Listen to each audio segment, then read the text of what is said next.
Today we preview the 2025 Minnesota Twins with Brandon Warne of Locked On Twins. You're listening to the Bucko Banter podcast, brought to you by the Just Baseball Media Network. Cue music. Rockin' 101s, yeah, she compliment my taste. Whiskey in my lemonade, cause I like the way it tastes. Best seats at the Pirates, yeah, they let me run the base. Yeah, my time is like my money, cause I can't afford to waste. Wifey is a lawyer, take my date to my dates. Order steak by the plates, and in case after case, run my race at my pace, clear the grass of the snake. Welcome back to another team preview. Today we have the Minnesota Twins, and we're joined by Brandon Warne of Locked On Twins. Brandon, welcome on to Bucko Banter. Happy to be here. Thank you for considering me. Absolutely, man. Let's talk Twins 2024 and their offseason. I'm going to go through some names here and then would like to get a grade from you. Last year, 82 and 80, fourth in the AL Central. They added through free agency Ty France, Harrison Bader, Danny Kalum.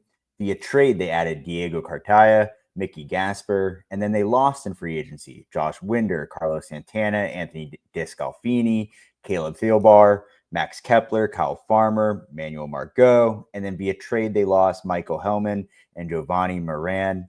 Out of all those names in the offseason, let's get a grade. As far as how they handled their offseason, Yeah.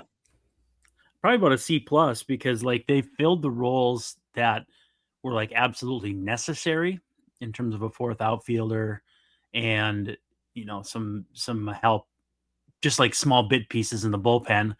But ultimately, and Tony Clark came through camp and had mentioned that they're monitoring the team not spending money, and that was the primary issue. You cut back $30 million in payroll after your first reasonable playoff run in basically a generation, and it's a decent enough offseason. It's a C+ offseason because the moves made sense. And C's get degrees, but it was pretty uninspiring, all things considered. Do you think with the moves they made, like bringing in a Ty France play first, a Harrison Bader to spell guys in the outfield, do you think that they can compete in the AL Central? No question about it. I thought they could last year.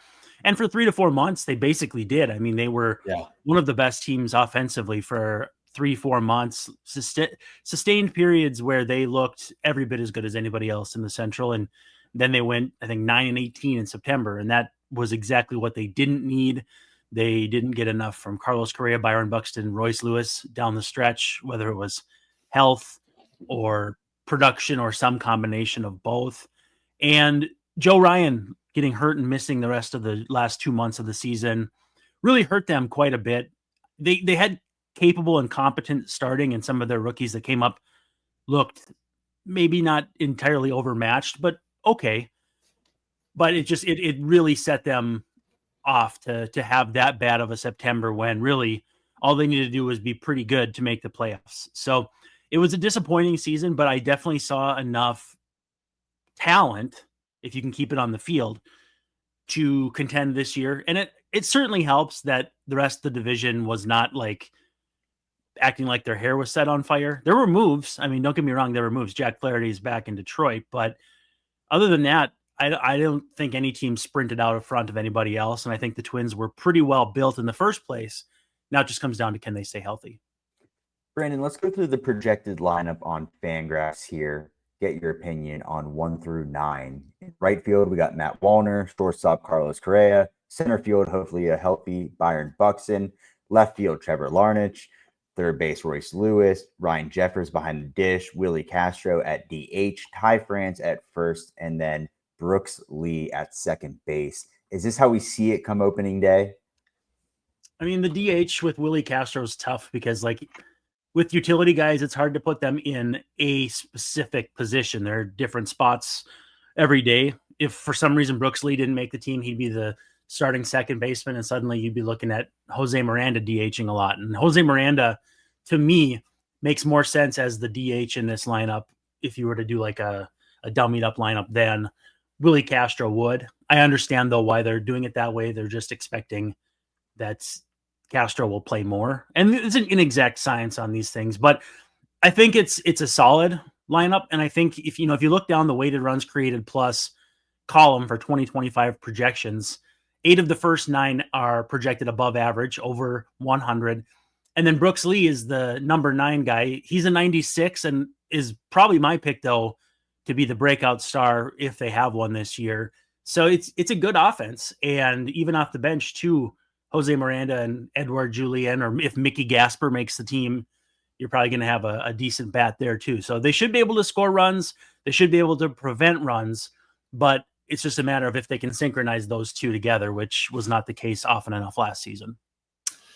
I think you touched on it with injuries. I mean, if Byron Buxton and Royce Lewis stay healthy, I mean, this lineup can be really good. When Royce Lewis is in the lineup, he shows that he can get as hot as anybody in the league. So I think that would be key. But I'm curious what your thoughts are on Julien and then also Brooks Lee and how they could potentially both be in the lineup at the same time. I mean, it looks like it's probably a Royce Lewis injury away from both of them being in the lineup. But does Julien have a future here with this lineup? The DH spot being in flux helps. And again, Roster Resource has Julien on the roster. I think Mickey Gasper makes the team over him just due to, flexibility. And Gasper is, I think, 29. Julien is, what do they got here? Almost 26. So if they wanted someone playing every day at St. Paul as opposed to 2-3 days a week in Minneapolis, that's why I think Gasper makes the team over Julien. But with the DH open, a lot of it's going to be where the chips fall elsewhere. If Ty France comes out and just stinks, then you move Jose Miranda to first base and suddenly DH is open for someone like Julien. If Royce gets hurt and Miranda goes to third and first base is open, maybe Julien goes there. Like, there's so many different paths to it. And I think to Lewis getting hurt, I mean, knock on wood, I don't want to knock too loud, my dog will bark. You don't want him to get hurt, but that's where you might get Brooks Lee at third base, which is where I believe he played today, and Julien at second. So there's a lot of different combinations / permutations that could make that happen. And one thing is for sure with a Rocco Baldelli team, he's going to get guys playing time too, whether it's, mixing and matching his catchers, utility infielders playing a lot. I mean, Willie Castro played often enough as a utility guy last year to make the All-Star team. So he's going to use guys in ways to help them be successful. Will they be successful? That's been the big question. They used Manuel Margot against left-handed pitchers pinch hitting last year, and he went like 0 for 30. So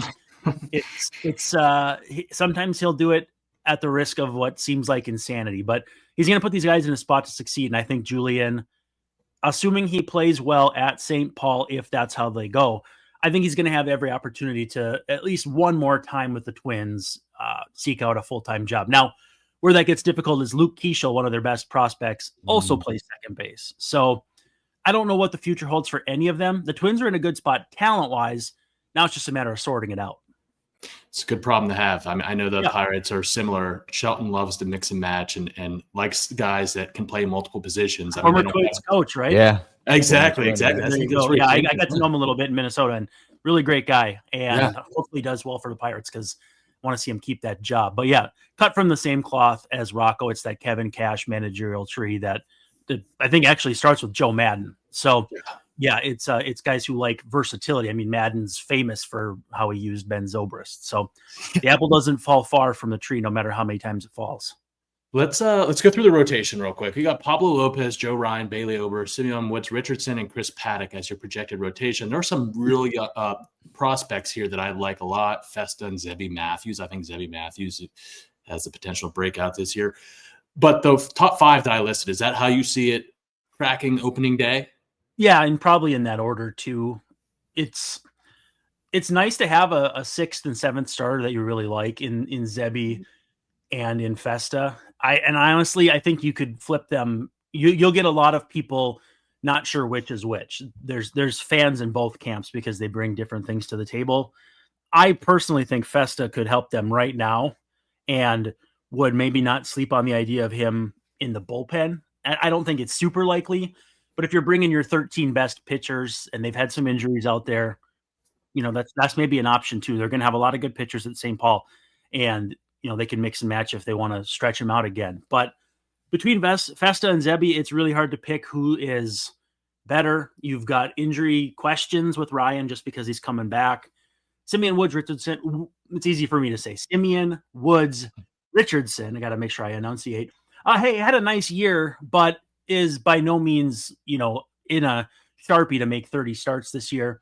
And Chris Paddock, again, when he's healthy, he's all right, but he hasn't really been great since his rookie season, and he hasn't really been healthy that much. So there's plenty of room for these guys to work into the mix, as well as Andrew Morris, who pitched for the Twins on Tuesday and looked really good against the Blue Jays. So they're deep there. This is the 5 that they're going to go with, but I don't think it's the 5 they end with. I think it's pretty fair to say that's a safe assumption. Let's talk about the bullpen. Of course, at closer, Johan Duran. Setup, you got Griffin Jacks and Cole Sands. In the middle relief, they have predicted Brock Stewart, Danny Kalum, Jorge Alcala, Cody Funderburk, and in the longman role, Luis Varlin. Any guys coming out of spring training, or is this group pretty solid going into the year? Well, the original thought would be that Michael Tonkin would be there, but he's got a bad shoulder. Justin Topa's dealing with another shoulder. And Aberson Castellano, the Rule 5 pick, has not looked great. He looked really good, I think, his first time out, and then he's been pretty shaky with command and all that sense. And so right now the writing is on the wall that they would go maybe like Alcala, Funderburk, and Varlin, the last 3 in. If they decide they need a lefty, not Funderburk, they might go with Anthony Misovich, who has some big league experience, I think, with Seattle and the Yankees. Yep. And beyond that, I mean, Alex Spees throws the heck out of the ball, but usually doesn't know where it's going. He's like if Joan Duran had like 20 command on the 20/80 scale. That's terrifying. So terrifying, just terrifying. And so they've got a few guys they like in that veteran role, but ultimately what they're hoping for is that I think Justin Topa figures it out. The sneaky guy here that I'm really excited about is Louis Varland, and it just kind of has been a spring where he's pitched a lot. He's pitched more than just 1 inning, at least a time or two, and they're going to deploy him as kind of like a fireman, maybe come in with 1 out and runners on, get out of that inning, and then pitch the next inning. I think he's going to be more than just that conventional 1 inning, up, down, and you're done. So it's going to be a very good bullpen though. And the way things are coming together, I'm eager to see what it looks like because they've got balance. They've got guys to throw hard, guys who have good breaking balls. They have guys who, like Brock Stewart, has both. And then, they've got some guys on the left side that are funky besides. So it's going to be, I think, the strength of the team, as you guys noted.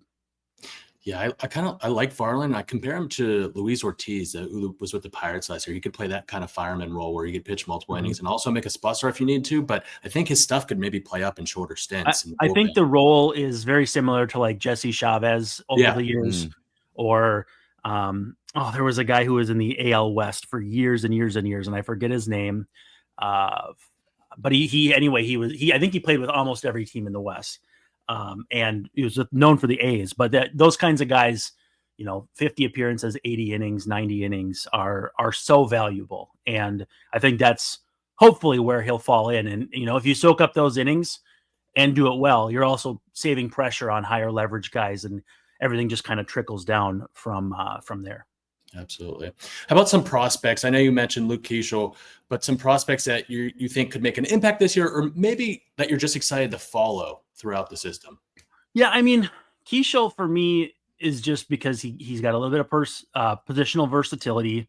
He's a right-handed hitter, and the Twins are somewhat left-handed, not as badly as they used to be, which, with Rocco using platoons and that sort of thing, guys can have roles that you may not expect. But at the top, I mean, Walker Jenkins, if he continues on his path and stays healthy, he does have that like 20-year-old playing in the big leagues vibe.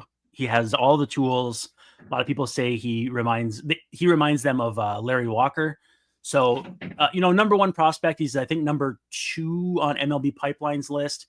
That's going to be who everybody's watching. I personally like Emmanuel Rodriguez. I love guys with plate discipline, really good, feel for the zone. That's especially also going to be the case as ABS works its way to the major leagues, and that you can have added value that way. So he's the one I think I'm most excited about. On the pitching side, nobody's quite there yet. Marco Raya is interesting, but they've been really handling him lightly with 4 innings and a start. But the young pitching that is going to help this team. You've already mentioned Simeon Woods Richardson, Zebby Matthews, David Festa is, kind of the big three, or Andrew Morris might jump in there too. Brandon, what about a pick to click? Do you have a guy on this roster right now that's going to help take this Twins team to the next level? Yes, it's Brooks Lee, and they have him projected to hit 9th. That's going to be a really nice spot to hit in any order. Going to score some runs in front of the top of the Twins order, especially if Matt Warne is hitting leadoff and if they get Lee's bat going. He was a big time prospect in Cal Poly and got, went highly drafted, was a big time hitter back then. And he kind of had like the typical rookie struggles that you expect. But I also think that the talent is just too good for him not to, kind of figure it out at the major league level this season. So I think he's sorry, I got an interruption here. I think he agrees. He does. I've got too good of a talent. He's too good of a talent to not figure it out. So I'm big on Brooks Lee this year. Other than that, though, maybe one of those pitchers you guys mentioned in Festa or Zebby. How about a biggest what if for this team going into the year? What's something that maybe scares you about the Twins that could go wrong? The fact that all three of their best players are injury prone. I mean, if you were to somehow magically get 150 games, Buxton, Correa, and Royce Lewis, this team would win 95 games. As it stands, last year, they played, I think, 28 games as a 3-man unit. And that's not going to work. Like, they were as good as they were down the stretch with like mixing and matching those guys. If you get them all together, the pitching staff is perfectly solid. Matt Warne at leadoff could be just incredible with how he mashes the ball. There's the pieces are in place for this to be the best team in the AL. Also, it helps too that the Yankees are down Garrett Cole. And I don't mean to laugh about that, but just it's part of the equation. The Twins have as much talent as anybody in the AL, and it's a wide open scenario. You look at on Fangraphs, I think they have like 13 or 12 of the 15 teams winning 80-something games. So it's very clustered together, and the Twins are perfectly capable of being at the top of that mountain. Buxton's almost too athletic for his own good. Yeah. Like if he runs out of his own shoes or his own ligaments and tendons. Bo Jackson. Yeah, exactly. He's too strong for his own good. Right. And just an incredible talent. And then over the last few years, he started really pulling the ball with authority, and that has given him an entirely added dimension as a hitter to where he actually DH'd and wasn't a liability. He was that good. So yeah, he's turned into quite a player. You just got to keep him on the field. Absolutely. What about a 2025 prediction before we let you go here, Brandon? It could be a team prediction or a player prediction. What do you have for the Twins? I have them going 91-71 and winning the division. And I think it's going to be because of the offense. I like the pitching staff. I like the bullpen. But I think they're going to just be such a balanced offense that can come at you from so many different facets, different players winning you the game every single day, that they should be formidable for the division and hopefully into October. That's kind of the big question. But again, the AL is so average this year or mediocre that there's really no reason the Twins can't be right there. Nice. Well, appreciate you coming on, Brandon. I hope you enjoy some good baseball up in Minnesota this year. I actually got to visit the stadium last year. One of my favorites, actually. I think it's really underrated. And the AL Central is open, and best of luck to you this year. Hopefully we can do this again. Yeah, that would be great. I would look forward to it. Best seats at the Pirates game, they let me run the base. Yeah, my time is like my money, cause I can't afford to waste. Wifey is a lawyer, take my date to my dates, or the steak by the plates. And